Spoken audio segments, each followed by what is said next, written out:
Halo guys, welcome back to my YouTube channel. Jadi hari ini aku bakal bahas tentang konsep dasar sosiologi dan juga sejarah tentang ilmu sosiologi. Jadi kalian jangan lupa like, subscribe, and comment. Jadi langsung aja kita ke pembahasannya. Yang pertama itu tentang konsep dasar sosiologi dulu yang bakal kita bahas ya.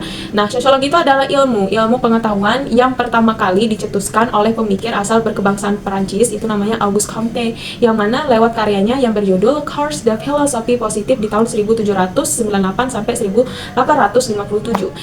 Yang mana dalam pengertiannya sosios itu artinya rekan atau teman, sedangkan logos itu ilmu. Maka sosiologi adalah ilmu yang mempelajari tentang pergaulan hidup manusia. Tapi kalau dalam arti luas ya, sosiologi itu adalah ilmu yang mempelajari tentang kehidupan manusia dalam bermasyarakat. Itu tentang sosiologi.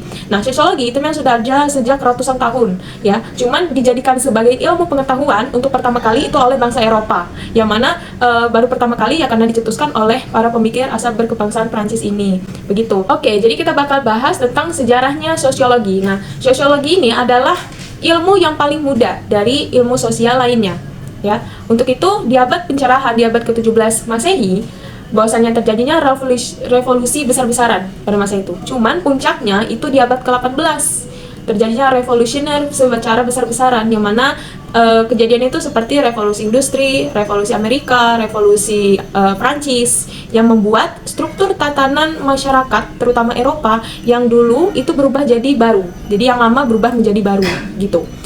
Yang mana itu membuat para pemikir pada akhirnya berpikir untuk menganalisis perubahan struktur masyarakat yang lama menjadi baru tersebut gitu. Nah, sudah banyak para pemikir seperti Aristoteles, Plato, Socrates yang beranggapan manusia itu terbentuk sendiri tanpa ada yang mencegah, dan manusia itu mengalami kemajuan dan juga kemunduran. Nah, diperjelas lagi oleh para pemikir di abad pertengahan seperti Agustinus, Ibnu Sina, dan Thomas Aquinas, yang mana mereka mengemukakan bahwasannya sebagai makhluk fana, manusia tidak dapat mengetahui apa yang terjadi dalam kehidupan masyarakatnya. Begitu. Jadi memang sosiologi ini ilmu yang patut untuk dipelajari gitu. Nah, menurut sejarah juga bahwasannya setelah revolusi industri itu kan terjadi perubahan yang sangat signifikan ya. Perubahan yang besarnya itu adalah contohnya itu seperti struktur tatanan masyarakat yang ratusan tahun itu kan berubah ya karena revolusi tersebut di abad ke-18, kayak revolusi industri, revolusi Amerika, dan revolusi Prancis.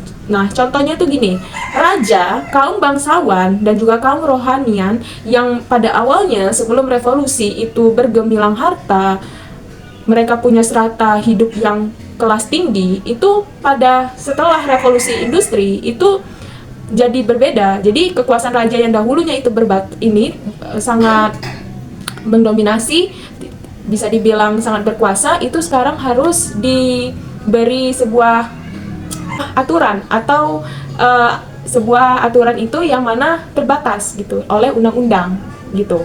Nah, sehingga itu sangat berbeda dengan struktur tatanan yang lama gitu. Nah, hak-hak kaum bangsawan dan rohanian pun kan disamakan dengan rakyat jelata.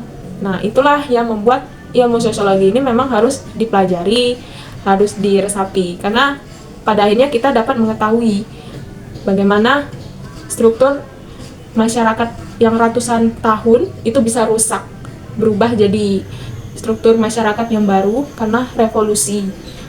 Jadi kalian jangan lupa like, subscribe, dan jangan lupa komen. Jadi mohon maaf kalau ada kesalahan. Saya sebagai manusia, saya minta maaf kepada Allah, saya mohon ampun.